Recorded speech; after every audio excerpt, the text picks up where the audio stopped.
Hello बच्चों, आप लोग कैसे हैं। यदि कोई प्रॉब्लम हो तो आप कमेंट बॉक्स में लिख सकते हैं, जिसका आंसर हम देंगे। आज का हमारा जो टॉपिक है वो यूनिट्स एंड मेजरमेंट है।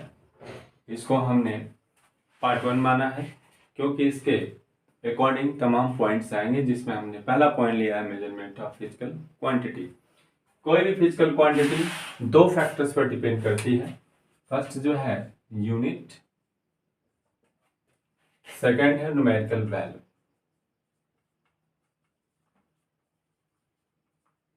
इसको हिंदी में मात्रक कहते हैं, इसको हिंदी में आंकिक मान कहते हैं।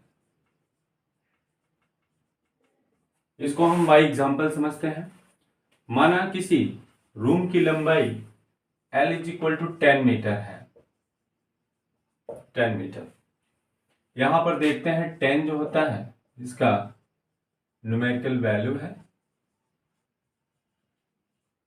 और मीटर जो है यूनिट है। तो इसके अकॉर्डिंग हम लिख सकते हैं किसी भी फिजिकल क्वांटिटी की जो जनरल वैल्यू होती है वो उसके आंकिक मान और यूनिट के प्रोडक्ट के इक्वल होती है। माना किसी भौतिक राशि का आंकिक मान n तथा इसके संगत मात्रक u है, तो इसके अनुसार हम लिख सकते हैं आंकिक मान इंटू मात्रक = कांस्टेंट। ये हमारा डेफिनेशन हो गया। तो इसको बाय फॉर्मूला लिख सकते हैं n इंटू यू = कांस्टेंट को हम k मान लेते हैं। इसको लिखा जाता है n = k/u, और n is inversely proportional to u। अर्थात इस फार्मूले से यह स्पष्ट होता है कि किसी भी भौतिक राशि का जो आंकिक मान होता है उसके मात्रक के व्युत्क्रमानुपाती होता है। अब हम मान लेते हैं कोई भौतिक राशि है जिसका आंकिक मान n1 के संगत मात्रक u1 है तथा n2 के संगत मात्रक u2 है। तो हम लिख सकते हैं इसको n1 × u1 = k, equation number 1 लिख देते हैं। n2 × u2 = k, equation number 2 लिख देते हैं। इन दोनों के समीकरण हेल्प से लिख सकते हैं n1 × u1 = k = n2 u2, अर्थात n1 u1 = n2 u2 = k। और इसको और लिखा जा सकता है n1 u1 = n2 u2। इसका हम use n1 × u1 = n2 u2 का यूज एक पद्धति के मात्रकों को दूसरे पद्धति के मात्रकों में बदलने के लिए हम करते हैं। हम जानते हैं कि यदि किसी भौतिक राशि का मात्रक यदि बड़ा है तो उसका आंकिक मान छोटा होता है, और यदि मात्रक छोटा है तो उसका आंकिक मान बड़ा होता है। जैसे उदाहरण के रूप देखते हैं, फॉर एग्जाम्पल L = 10 मीटर। ये लेंथ है, 10 मीटर दिया हुआ है।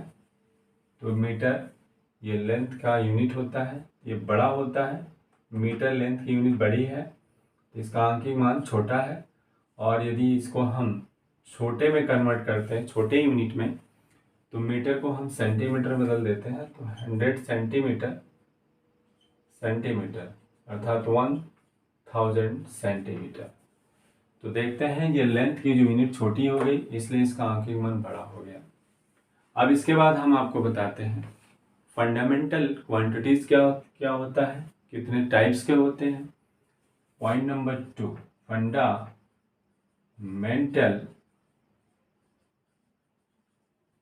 क्वांटिटीज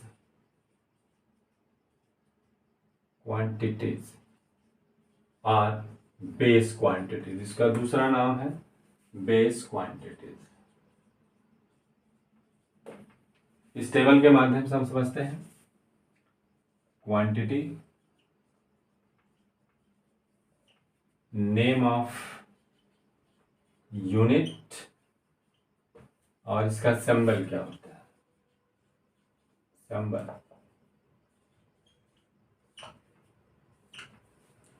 पहले क्वांटिटी जो होती है लेंथ होता है,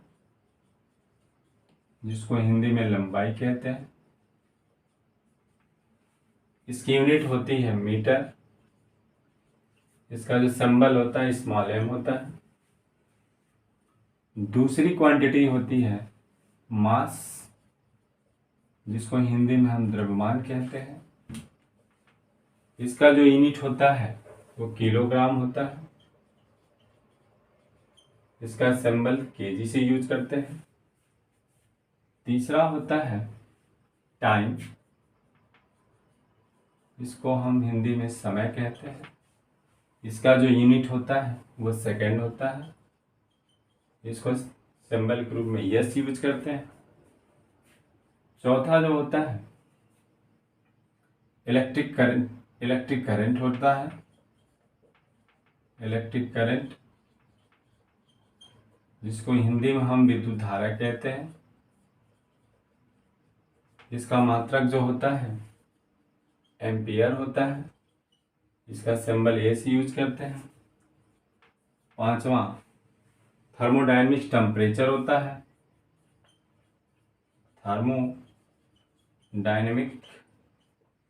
टेम्परेचर, इसको हिंदी में ऊष्मागतिकी ताप कहते हैं। इसकी जो यूनिट होती है वो केल्विन होती है। केल्विन, इसका सिंबल के होता है। 6 जो होता है वो आपका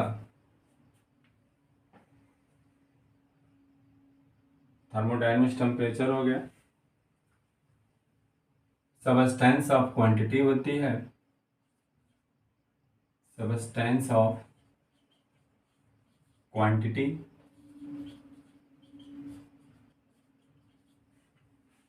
जिसको हम पदार्थ की मात्रा कहते हैं। पदार्थ की मात्रा, इसकी जो यूनिट होती है वो मोल होती है। उसको मोल से लिखते हैं। एंड लास्ट जो होता है 7, वो आपका लुमिनियस इंटेंसिटी होती है।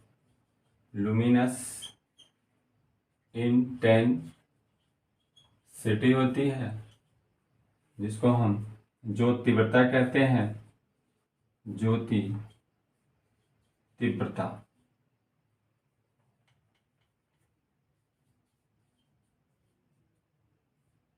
ज्योति तीव्रता, इसका जो यूनिट होती है कैंडिला होता है। कैंडिला, इसको शॉर्टकट में सीडी लिखते हैं। That's all.